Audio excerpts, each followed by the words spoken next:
A un año de su asunción, el presidente de Colombia, Juan Manuel Santos, se caracteriza por fortalecer la política de seguridad democrática y por el acercamiento a los países vecinos.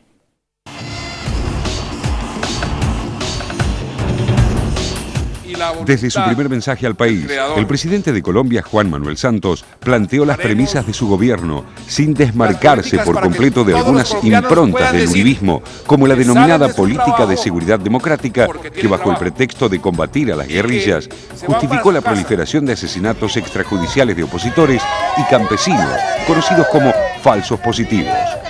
Pero en aquel discurso de Asunción, Santos también aseguró que uno de sus compromisos centrales sería reconstruir los vínculos con Venezuela y Ecuador. Caracas había roto relaciones poco antes de la ceremonia de Asunción, tras ser acusada de albergar a guerrilleros de las FARC. Y Ecuador había suspendido sus contactos diplomáticos en marzo de 2008, luego de que fuerzas colombianas violaran la soberanía territorial del país para asesinar al jefe guerrillero Raúl Reyes. Ya en ejercicio de la presidencia y contra lo que muchos esperaban, Santos cumplió lo que había acordado con el entonces secretario general de la UNASUR, Néstor Kirchner, y cambió en algunos aspectos la actitud de halcón que lo había caracterizado como ministro de Uribe. Su viraje abarcó un sorpresivo acercamiento al presidente venezolano Hugo Chávez, a quien calificó como su mejor amigo, lo que reactivó en tiempo récord las relaciones con Venezuela y Ecuador. Según algunos observadores colombianos, una de las razones que explican el rápido ablandamiento de las tensiones es que Colombia perdió unos $7.000 millones a raíz de la interrupción de esos lazos comerciales y diplomáticos. Otro cambio de rumbo que descomprimió la situación regional desde la asunción de Santos fue en realidad una decisión de la Corte Constitucional colombiana. Uribe había puesto en tensión a Sudamérica tras el acuerdo con Washington, firmado en octubre de 2009, por el que Colombia le permitía la utilización de 7 bases militares en su territorio. El alto tribunal, a 10 días de iniciado el mandato de Santos, lo declaró inexequible, es decir, que no se puede llevar a cabo. Según cables filtrados por el sitio Wikileaks, durante su gestión ministerial, Santos había aprobado el acuerdo con Estados Unidos por las bases, tanto como defendió la invasión del territorio ecuatoriano para atacar a las FARC. De todos modos, con estas distensiones en términos regionales, Colombia pasó de ser el convidado de piedra en las reuniones de UNASUR a alcanzar protagonismo en las cumbres de presidentes o reuniones de ministros. Este remozado interés en las relaciones latinoamericanas tuvo su correlato en la llegada de la colombiana María Emma Mejías a la Secretaría General de UNASUR luego de la muerte de Kirchner.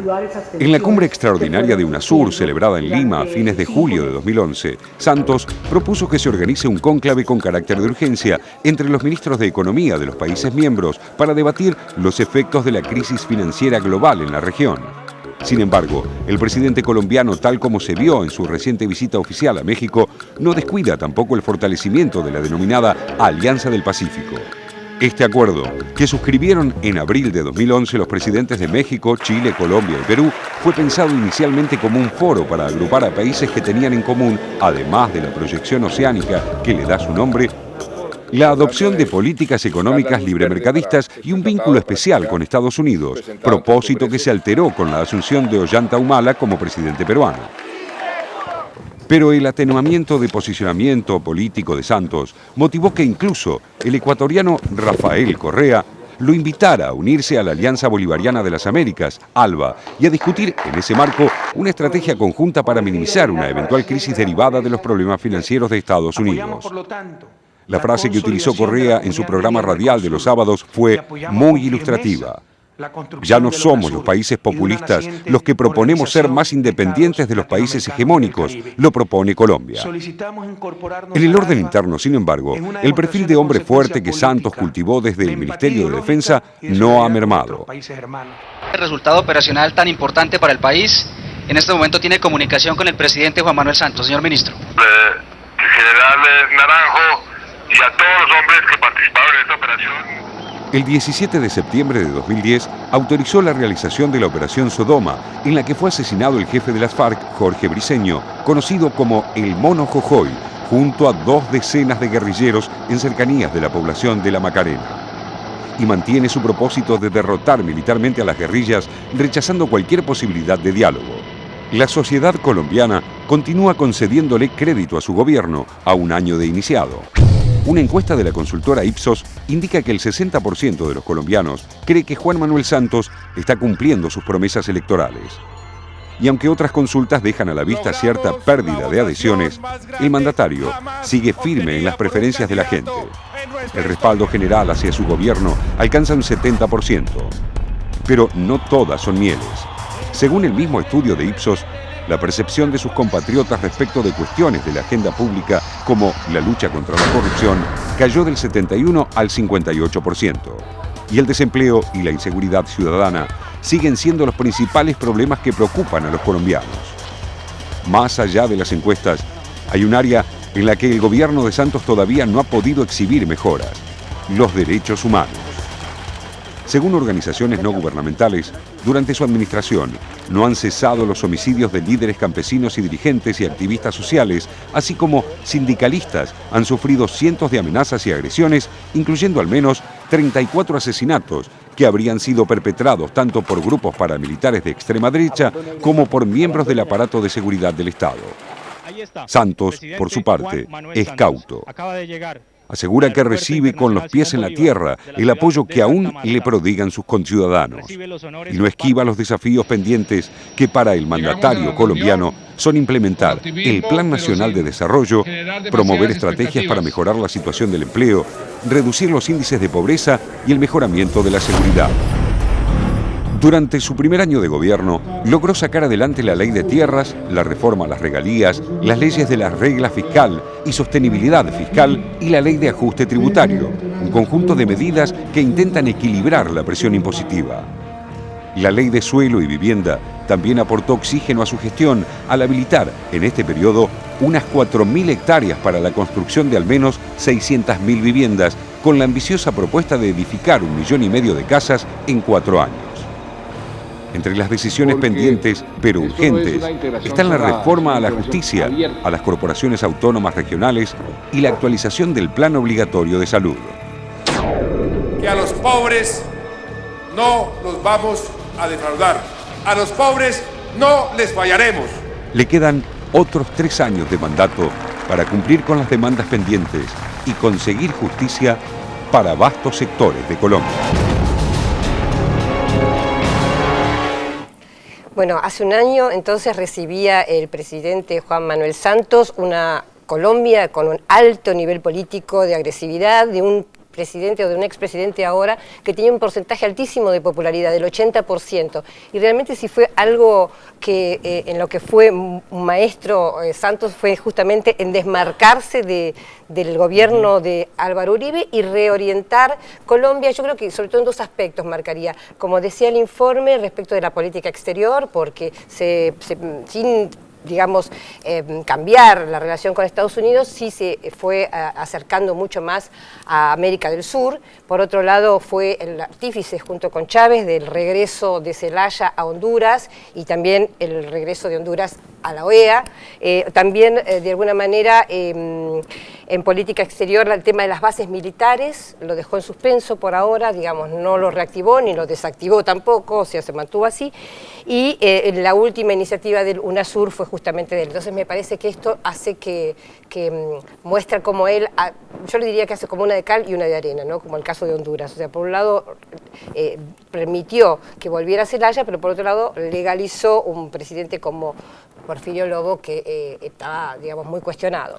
Lo más notable es cómo logró esto que decía Telma, ¿no? Ese despegue de Uribe, cuando recordemos todo indicaba y todo el mundo hablaba de que, bueno, Uribe va a ser el presidente en las sombras, Santos no va a ser más que un títere de Uribe. Porque era su ministro de Defensa. Era su ministro de Defensa, pero además con esto de que Uribe se retira con un respaldo muy alto, una imagen positiva muy alta, y después de haber fracasado en su intento de poder ir a una reelección, pero dejando a su hombre como candidato. Esta era la figura, y es cierto cómo fue ganando espacio, inclusive en esta última reunión, Telma, que mencionaba de UNASUR, que fue destacada inclusive el discurso y la postura de Santos hasta por otros presidentes. Fue el caso de Cristina Kirchner y Dilma Rousseff, que hasta lo dijeron explícitamente. Es un discurso que podríamos haber firmado cualquiera de nosotros. Como lo diciendo, dijo Correa también.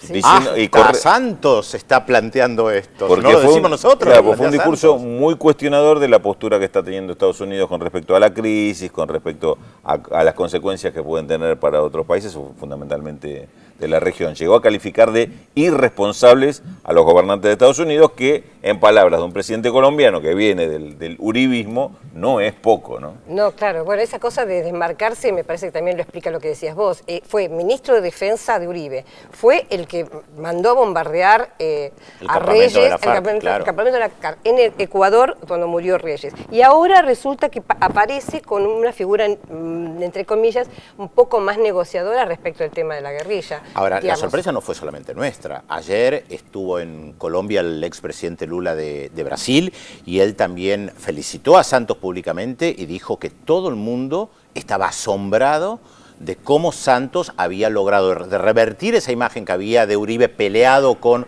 América del Sur, y Santos yendo a abrazarse con Chávez y tendiendo estos puentes hacia América del Sur. Digo, la sorpresa no es solo nuestra. Claro, y muchas señales en este encuentro que vos citás de las personalidades colombianas que estuvieron, entre ellas el propio Santos, planteando que la gran apuesta económica es la alianza con Brasil. Ya no es la alianza con Estados Unidos, o por lo menos en el discurso se dejó de lado. Hasta una persona que viene del neoliberalismo claramente, como Luis Alberto Moreno, el actual presidente del Banco Internacional de Desarrollo, colombiano también, que estuvo allá en este encuentro, decía, bueno, si Colombia logra avanzar de la mano de Brasil, será la solución definitiva a la pobreza, que hoy está en el 32%, cifras oficiales, al 10% en pocos años, digamos. Empiezan a plantear el tema de una alianza estratégica en lo económico, en el desarrollo con Brasil, cosa que obviamente Uribe no se planteaba, ¿no? Hay algo interesante lo que decís de Brasil, porque justamente el expresidente Lula ayer en Colombia estaba dando algunos datos que a mí me llamaron mucho la atención. Primero dice, entre Colombia y Brasil al 1.700 kilómetros de frontera. Por lo tanto, es una frontera muy estrecha y hay que vincularse mucho más. Y después da datos sobre Brasil y América del Sur. Según el expresidente Lula, en el 2002, la relación comercial de Brasil con América del Sur era de 15.000 millones de dólares. Muy poco. Hoy subió a 83.000 millones de dólares. Uno podrá decir, no es mucho, pero realmente es un cambio haber sextuplicado o cuatruplicado la relación comercial de Brasil con América del Sur. Justamente antes de ayer, cuando renunció el ministro de Defensa, Nelson Jobim de Brasil, estaba reunido con colombianos, porque están viendo justamente de controlar esta enorme frontera común, entre otras cosas, por el tema de la FARC, ¿no? Pero yo quería decir algo en relación a esta, digamos, a esta sorpresa que nos lleva Santos. Es una sorpresa que yo creo que hay que tomarla con cuidado, sobre todo con el caso de la FARC, porque ha propuesto la ley de víctimas, la ley de tierras, es decir, él ha hecho una política de entregarle tierra a una cantidad de desplazados, también una indemnización a muchos de los damnificados, pero la mayoría de los organismos de derechos humanos realmente son muy críticos de esta medida, que por un lado ha perdonado una cantidad de paramilitares que han violado los derechos humanos, y por otro lado trata de compensar de una manera unilateral, sin hacer una verdadera investigación, un verdadero juicio de qué fue lo que pasó.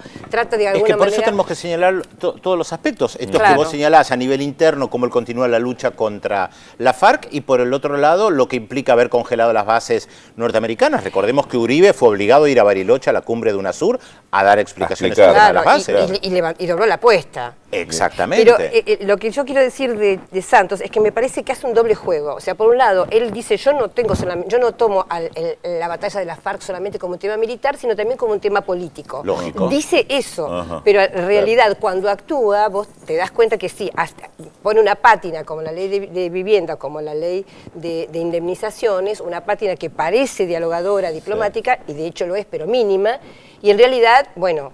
Durante su gobierno murió el Mono Jojoy y se dice que claro, él continúa combatiendo a la FARC, está clarísimo. Y las ONG de Derechos Humanos de Colombia dicen que su política en realidad no cambió tanto. Sí, la opción de buscar la derrota militar de la FARC, claro, es indudablemente la postura.